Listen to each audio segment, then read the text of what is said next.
Welcome to HeartTube. My name is Jim Putnam. This is the garden question and answer video that I do most Sundays of the month. The first Sunday of the month is Subscriber Sunday, where subscribers send in photos of things in their yard that they're proud of. That'll actually be next Sunday because that's the first Sunday in March. That'll be all the photos that I collected in February. Normally after that, I'd get right back started on question and answer videos, but I think I'm going to skip a couple weeks of question and answer videos in March. Mainly because I'm super behind on where I want to be on this landscape project right now, and I really want to concentrate on it for the next few months. Between being out of town and the amount of rain that we've gotten, I mean, it's just raining and raining. It rained overnight tonight, expecting more rain later, and the backyard here is just kind of a swamp. Honestly, everything's in good shape and looks great considering how much rain we've gotten, but I really want to get on this project. I'll announce sometime in March on Instagram or on the channel, you know, the next question and answer video, and you can ask questions at that point, and I'll get back to these more consistently later in the spring when I feel like I've caught up a little bit here.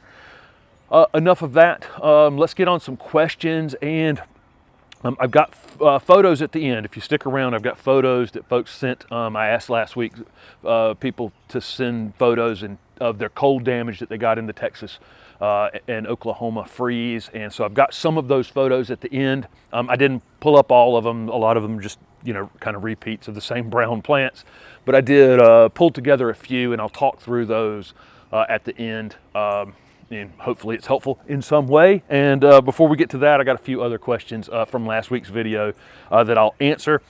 Number one, somebody asked me to touch on the Great Grow Along. It's a virtual event.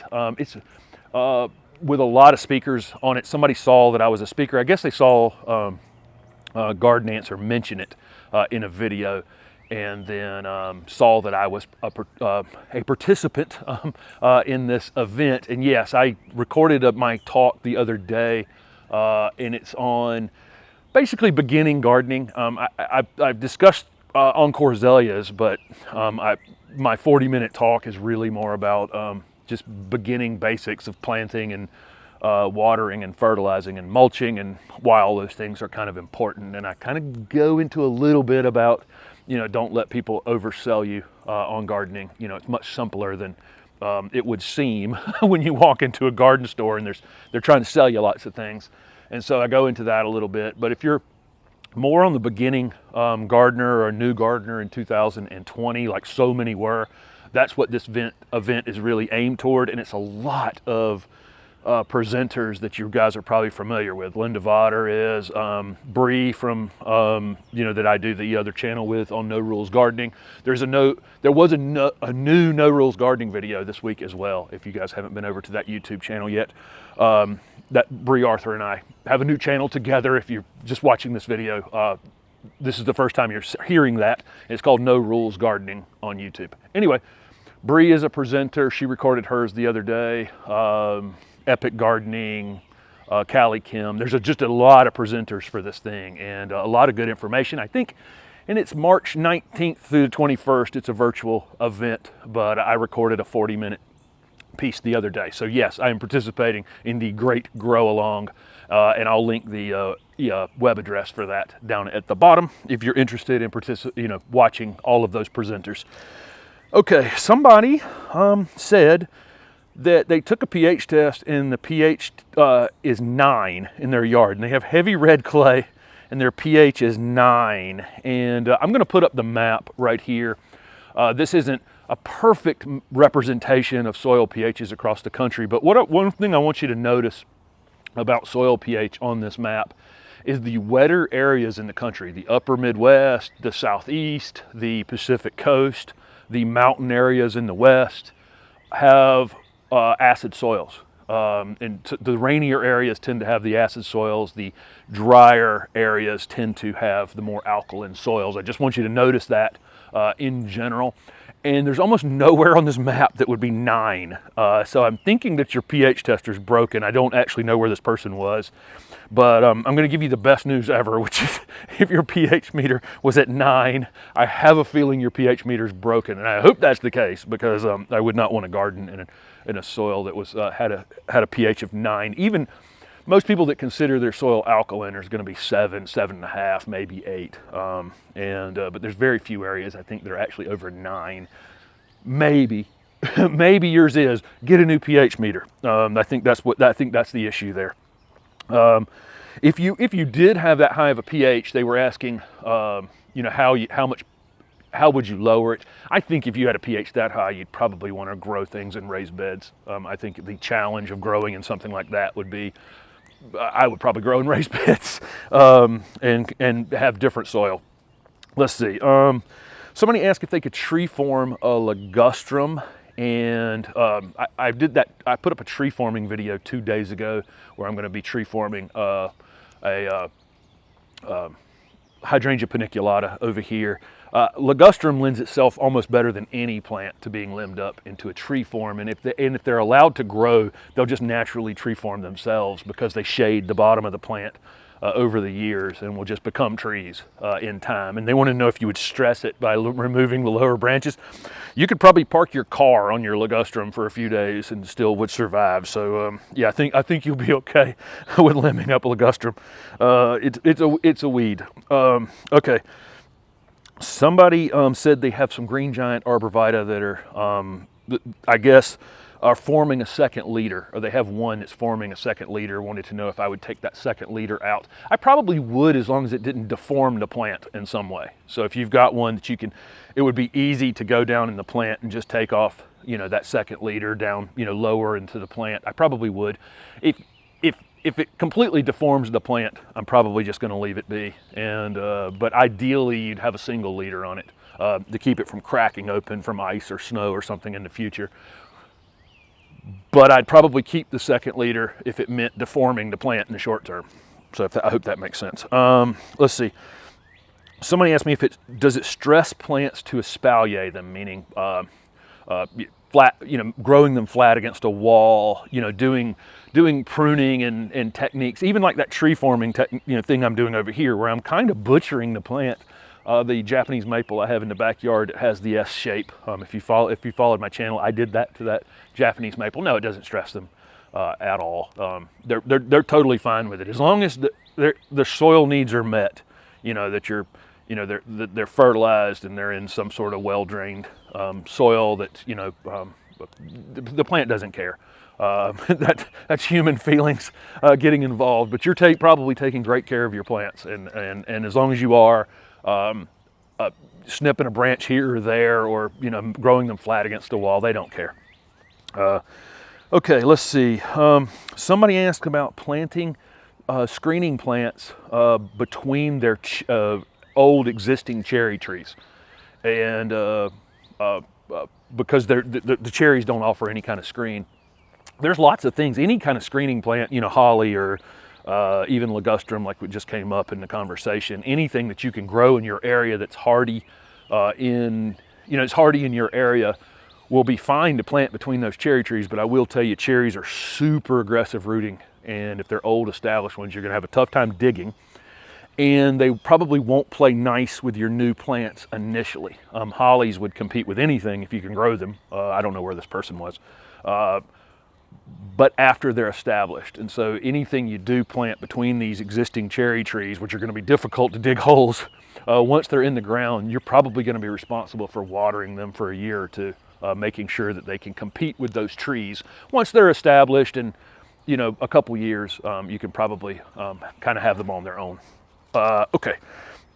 Somebody said they have a butterfly bush in a container. The roots are coming out the bottom. They don't want to put it in a bigger container at this point. And what should they do? You can actually pull that plant out of that container and root prune it some. Knock off some of the old soil at the same time and put some fresh soil into that container at the same time. That plant would thank you. Root pruning is fine. And at the same time, you'd be able to put some new fresh soil in that container, and that plant would probably thank you for it, especially right now, right here at the end of winter, right before it starts to wake back up, put on growth. This would be a great time to do that. Real quickly, let's get to some photos from Texas and just give you my opinion on a few of the photos that were sent to us. So the first thing up here are these Indian hawthorns that are on someone's foundation in Texas. Indian hawthorns really took it very badly back in, I think, 1985 here in my area in Raleigh. We had sub-zero temperatures and it killed them completely. I'm thinking that probably will not have killed these completely just because they're up against the foundation and they're so mature. I think you'll see some new growth coming out from the bottom of these later. It may be middle spring before you really start to see it. And at that point, I would cut them back to where that new growth is coming from. I may be wrong. Like I say, Indian hawthorns are one thing that did die completely here in our 85 freeze that was similar to what you guys just experienced. Let's see, what is next? These are some DISTYLIUM, and I'm confident that these are fine. Number one, they're on the foundation like I just talked about with those Indian hawthorns. Most of your foundation plants got some protection from the house. Also, that green that's down at the bottom of them, I believe the snow protected the lower part of these. I got other photos like this that I'm not sharing here that have this green down at the bottom like this, and I think those plants, that's the snow protection. You know, it's good to have snow, a snowpack when these types of events happened. And so I think what you're seeing is the part that the snow was on is alive. The part that the snow is not on is probably dead. Again, let's wait for these to wake up a little bit and then cut them down to where it'll be obvious what you're going to cut off, you know, within a month or two. But those are DISTYLIUM. Next up here, this is a nectarine, and obviously this thing, I think it started to flower. It's a little hard to see. I had to blow this picture up quite a bit. The tree is super cold hardy, so I don't think it would have been damaged, except for that it was waking up already. And so there's some potential stem cracking on this thing if it actually had some moisture in it. So I would examine the tree, see if there's any cracking in it. If there's cracking up in the upper branches, those will be easy to cut out and won't be an issue. If there's cracking along the main stem going down to the ground, this tree may be dead. But again, I'm only seeing the top of the tree, so that's all I have to judge that on. This is an ABELIA, and an established ABELIA can actually root sucker. And so even if the top of this plant is completely dead, there's some possibility that it will come back up from the roots. And I would encourage everybody to just give all of these things some time and see. But an established ABELIA, that's a zone 6 plant. You probably got zone 5 temperatures. It will probably be okay. Somewhere near the base of that thing, it's probably alive. Next up here, this is a COPPERTOP viburnum that was newer planted, and I think this COPPERTOP viburnum is potentially dead. I'm going to say potentially dead.